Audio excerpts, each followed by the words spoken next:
Salut à tous, j'espère que vous allez bien. Alors aujourd'hui je reviens pour vous parler donc de Under Your Skin. Je sais pas si vous voyez ou pas. Peut-être la lumière est trop forte. Bref, Under Your Skin, je vous mettrai de toute manière la photo. Mais en gros, alors, pour vous expliquer, donc Under Your Skin, c'est le 3e tome de la saga Elite. Avant, donc il y a eu donc Populial et Idesic. C'est les 2 premiers tomes, ça c'est le 3e, et ça vient de, donc c'est la de Eve Stuart.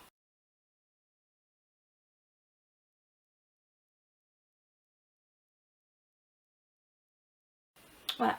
Alors pour vous expliquer à peu près le contexte de l'histoire, donc là dedans on retrouve donc Daniel et Colton.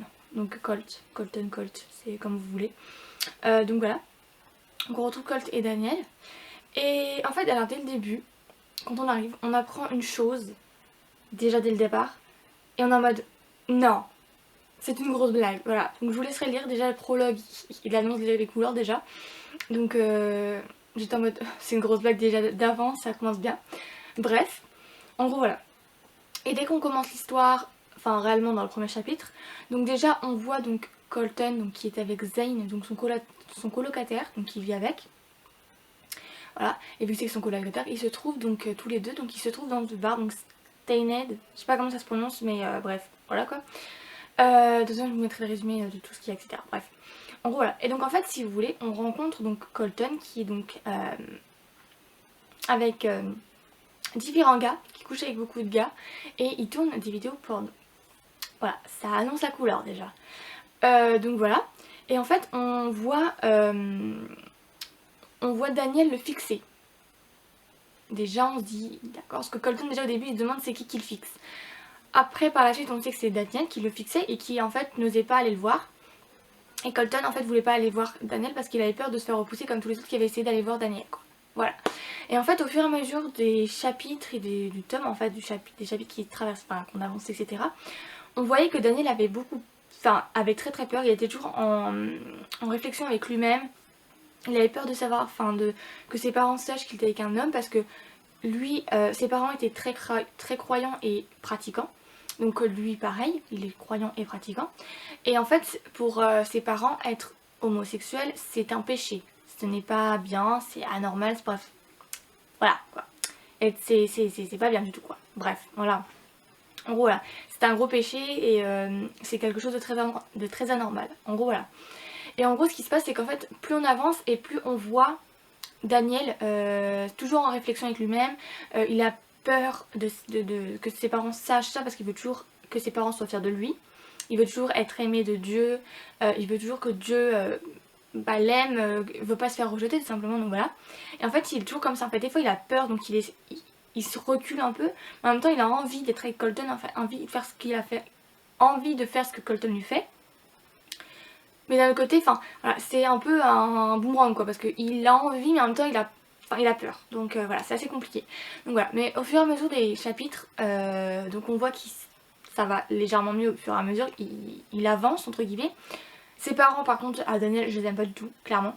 C'est pas la croyance, c'est pas une raison pour rejeter son enfant et c'est pas quelque chose qu'il faut mettre en avant au détriment de son enfant quoi, pas au détriment de la santé de l'enfant. Je suis désolée, on n'a pas, ça ne justifie aucun acte la croyance. Je suis désolée. Vous pouvez croire à quelque chose, mais pas en mettant votre enfant en danger quoi. Bref.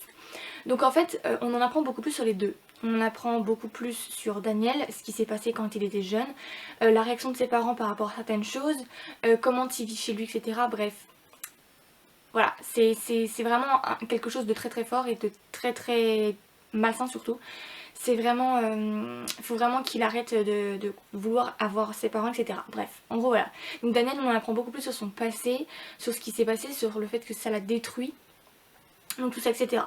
Et ensuite pour comment dire, ou non, Daniel aussi il a fait quelque chose pour savoir si les gens l'aimaient, pour savoir si il n'était pas seul. Et franchement c'est assez dur parce qu'il a été détruit à cause de ses parents dans l'enfance, etc. quoi. En gros voilà, pour Colt, pardon, lui il a vécu plusieurs choses aussi différentes de Daniel, mais tout aussi dures. Il a vécu un événement qui l'a détruit, un événement qui a été humiliant, qui a fait qu'il a été sali. Bref, voilà quoi. Vraiment, Daniel et Colt, en fait, c'est deux personnes qui ont été détruites l'un et l'autre, de différentes manières, mais tout aussi dures l'un que l'autre en fait. Et dans le livre, les sujets qui sont abordés, c'est donc le suicide qui est abordé, et franchement, elle fait vraiment bien d'en parler, parce que vraiment le suicide c'est un truc qui touche beaucoup de monde malheureusement. Et quand les personnes, que ça soit harcelées, que ça soit par rapport aux parents, la famille, etc. Bref, le suicide c'est vraiment quelque chose d'atroce et qui devrait pas exister, mais bref. Voilà. Le viol. Ensuite le viol. Il y a eu le viol qui a été abordé. Parce que c'est quelque chose qui est aussi atroce, qui salit, qui humilie, qui a fait intrusion dans la vie intime d'une personne, et voilà quoi, elle a du mal à se remettre à la fin au final. Ensuite il y a eu le mariage, donc le mariage entre guillemets quand même forcé, arrangé, voilà, pour remettre dans le droit chemin leurs enfants. Voilà. Même si le mariage entre guillemets c'était un mariage forcé, mais d'un autre côté ce mariage là en fait les deux personnes sont bien tombées l'une sur l'autre, parce que les deux personnes ne s'aimaient pas. C'est qu'en fait les deux personnes ont trouvé du soutien sur l'un et l'autre. Donc ça a été comment dire, une bonne chose, mais en même temps une mauvaise chose, qu'en fait c'était un mariage arrangé certes, mais au moins ils pouvaient compter l'un sur l'autre, même s'ils s'aimaient pas. Enfin ils s'aimaient, mais pas de la manière en mode amoureux quoi. Et ensuite donc il y a eu donc le suicide, le mariage, le viol, et il y a eu aussi, bref, il y a eu beaucoup de sujets abordés, et c'est vraiment une super bonne lecture, vraiment je vous le conseille, parce que voilà, c'est, je sais pas comment dire, mais voilà, bref, c'est une super bonne lecture, donc je vous le conseille vraiment beaucoup, énormément, parce que j'adorais le lire, et voilà quoi. Je vous mettrai toutes les informations concernant le livre, l'auteur, bref, les résumés, etc. dans la barre d'infos, comme ça vous aurez toutes les informations à disposition. Voilà. En tout cas, j'espère que cette vidéo vous aura plu. Si vous avez des questions, n'hésitez pas à venir sur Instagram, je vous mettrai donc mon Instagram en barre d'infos aussi. N'hésitez pas à venir sur Instagram pour pouvoir me poser des questions, même en commentaire, pour que je puisse y répondre si vous avez besoin d'informations supplémentaires. En tout cas, je vous fais de gros bisous, j'espère que cette vidéo vous aura plu, et je vous retrouve pour une nouvelle vidéo. A plus mes petites fleurs, bisous.